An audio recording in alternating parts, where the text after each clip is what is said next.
दोस्तों आज हम लेकर आए हैं एक detailed review of the Kerala story 2 goes beyond. एक ऐसी फिल्म जो सिर्फ कहानी नहीं सुनाती बल्कि एक जोरदार स्टेटमेंट देती है। ये फिल्म 28 फरवरी 2026 को रिलीज हुई है और पहले दिन से ही कंट्रोवर्सी और हीटेड डिबेट्स और डिस्कशन का हिस्सा बनी हुई है। वहीं कई बड़े यूट्यूबर्स ने अपने रिव्यू में इसे प्रोपेगेंडा कहा है, लेकिन असल में ये फिल्म उन घटनाओं पर आधारित है जो सचमुच हुई है और आज भी हो रही है। जैसे हाल ही में भोपाल में 2 मुस्लिम बहनों को कन्वर्जन और सेक्स रैकेट के आरोप में गिरफ्तार किया गया, या जिम वाला लव जिहाद केस जिसमें कई जिम्स को सील किया गया और ट्रेनर्स पर महिलाओं को ब्लैकमेल कर धर्म परिवर्तन कराने के आरोप लगे। इन घटनाओं के संदर्भ फिल्म में साफ दिखाई देते हैं, तो इसे झूठा या प्रोपेगेंडा कहना गलत है। वहीं फिल्म के नाम को लेकर भी विवाद है। कुछ लोग कह रहे हैं कि मूवी का नाम द केरला स्टोरी 2 है, लेकिन इसका केरला से कोई लेना देना नहीं है, तो ये सिर्फ पैसा कमाने और फिल्म हिट कराने के लिए किया गया है। जबकि इसका पूरा नाम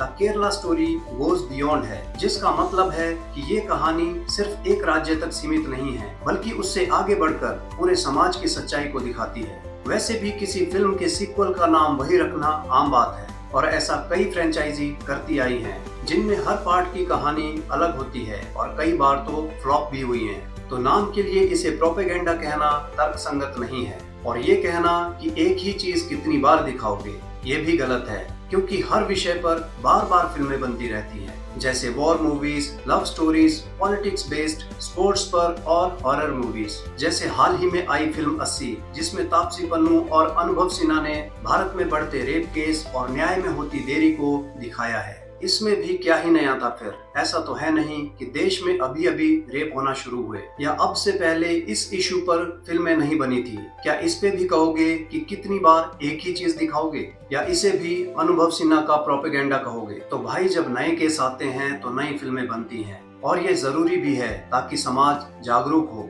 इस फिल्म को प्रोपेगेंडा कहकर नकारना उन परिवारों के दर्द को नजरअंदाज करना है जिन्होंने ऐसी घटनाएं झेली हैं। असल में ये फिल्म एक चेतावनी है, एक आई ओपनर है, और जितनी तारीफ की जाए उतनी कम है। हमारा मानना है कि ये बड़े यूट्यूबर्स अपनी एक स्पेशल ऑडियंस को खुश रखने के लिए इसे प्रोपेगेंडा कह रहे होंगे ताकि सब्सक्राइबर ना घटे, लेकिन सच्चाई ये है कि फिल्म ने असली घटनाओं को दिखाया है और किसी भी समुदाय को गलत नहीं ठहराया है। ये फिल्म समाज को जागरूक करने के लिए बनाई गई है और इसे उसी नजर से देखना चाहिए। केरला स्टोरी 2 फ्रेश और पावरफुल सिनेमैटिक एक्सपीरियंस है जो हर पहलू से बेहतरीन है। Story, direction, acting, technical aspects और मैसेज सब कुछ मिलकर इसे एक जरूरी फिल्म बनाते हैं।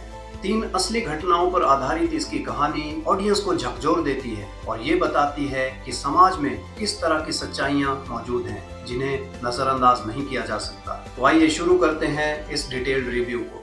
फिल्म की कहानी 3 यंग विमन पर आधारित है। सुरेखा यानी अलका गुप्ता, नेहा यानी ऐश्वर्या ओझा और दिव्या यानी अदिति भाटिया। सुरेखा कोची की एम्बिशियस लड़की है जो लविंग पेरेंट्स के साथ रहती है। वो सलीम यानी सुमित गहलावत, एक मैरिड जर्नलिस्ट से प्यार करती है। सलीम उसे वादा करता है कि वो उसे कन्वर्ट नहीं करेगा और अपनी वाइफ को डाइवोर्स कर देगा, लेकिन शादी के बाद सुरेखा स्ट्रिक्ट रिलीजियस रूल्स और पेनफुल कॉन्सिक्वेंसेस का सामना करती है।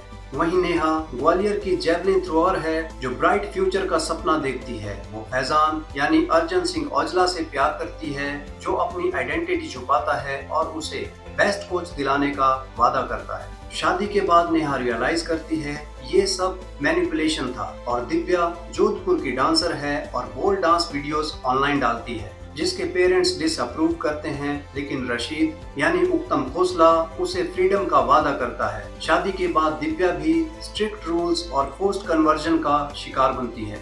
फिल्म दिखाती है कि कैसे प्यार और फ्रीडम के वादे शादी के बाद कंट्रोल, वॉयलेंस और फोर्स्ड कन्वर्जन में बदल जाते हैं। क्लाइमैक्स में तीनों लड़कियां अपनी आइडेंटिटी और फेथ बचाने के लिए स्ट्रगल करती हैं। रिडेम्पशन सिर्फ लास्ट के 10 मिनट में आता है, लेकिन ये हर फिल्म मेकर का अपना अपना कहानी कहने का तरीका है। स्टोरी और स्क्रीन प्ले विपुल अमृतलाल शाह और अमरनाथ झा ने लिखी है। डायलॉग्स लाउड और फोर्सफुल हैं और फिल्म अपने मुद्दे पर क्लियर है। हालांकि कहानी थोड़ी प्रेडिक्टेबल है और कैरेक्टर्स को डायमेंशनल और इतने डार्क शेड्स में दिखाने की जरूरत नहीं थी। उन्हें रियलिस्टिक दिखा के भी वो उतना ही इम्पैक्ट छोड़ते। डायरेक्टर कामाख्या नारायण सिंह ने फिल्म को ब्लंट और कन्फ्रंटेशनल बनाया है। डायरेक्शन का विजन क्लियर है, वो जो कहना चाहते हैं साफ कहते हैं और जिससे ऑडियंस डिवाइडेड महसूस करती है। इसलिए कुछ लोग इसे वार्निंग मान रहे हैं और कुछ वन साइडेड प्रोपेगेंडा।